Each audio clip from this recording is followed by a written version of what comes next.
I'd found two injured, perverted little snakes, and they would not stop trying to crawl down the collar of my shirt. I was dangling one from each hand, right in the middle of scolding them, when the text boxes suddenly appeared in front of my eyes. OMG, those are the brooding male lead and the unhinged villain. How dare this side character talk to them like that? She used to bully them when they were kids. She's a major reason they had their villain origin story. This whole chance encounter was actually planned by both of them to get their revenge. They just burned through too much of their energy fighting. Once they recover, they'll use their true forms, yards and yards of them, to crush her and eat her. What? I've never bullied a snake in my life. But the two snakes coiled around my wrist did exactly what the comments described. They bared their fangs at me. I found them on my way home, two small snakes fighting on the edge of the walking path. It was interesting enough that I stopped to watch from a distance. One was the color of polished ink, the other a stark porcelain white. They were barely a foot long, two thin little things that were, in their own way, kind of cute. But they fought with the fury of dragons. Their upper bodies were tangled in a tight knot, mouths gaping wide. Both were already showing signs of the skirmish, little scrapes and nicks on their scales. The white snake managed to roll over, pinning the black one. It reared back, fangs bared, ready to strike at the other's head. Just as it was about to land the blow, its eyes met mine, and it froze. I wondered if I'd startled it. The black snake seized the opportunity, twisting and sinking its teeth into the white one from below, instantly reversing their positions. But the white snake didn't fight back. It went limp, letting the black one bite, its bright, rosy pink eyes fixed on me. A pang of sympathy hit me. Bolstering my courage, I took a step forward and clapped my hands, shouting, "Hey, knock it off!" To my utter astonishment, the black snake actually seemed to understand. It stopped its attack.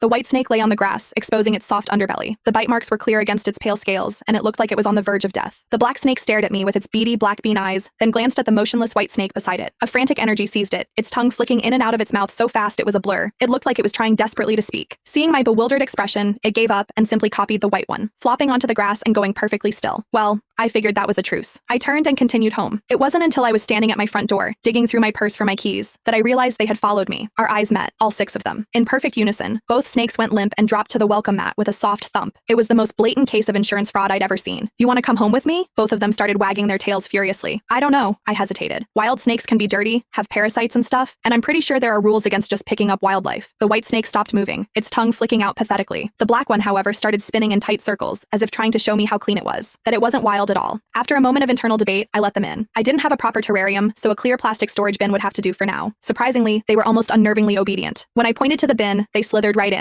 I spent a while on my phone, using an image recognition app to figure out what they were. The consensus was corn snakes. Following the app's recommended links, I found a beginner's guide and ordered some antiseptic spray and other supplies for delivery. While waiting, I spoke to the bin. "From now on, I'll call you Ash," I said to the black one, "and you'll be Ivory." I didn't actually expect them to understand. My impression of snakes had always been that they were cold, detached creatures, not particularly in tune with humans. When the supplies arrived and I was unboxing the antiseptic, I said aloud to myself, "Okay, Ivory, you're first." To my shock, the little white snake nudged the lid of the bin with his head and slithered out on his own. He even rubbed against my palm like a cat, a bizarrely affectionate gesture. Inside the bin, Ash curled into a tight, miserable ball in the corner, head lowered. He wasn't even flicking his tongue anymore. "Ash," I said, testing it out. He lifted his head to look at me,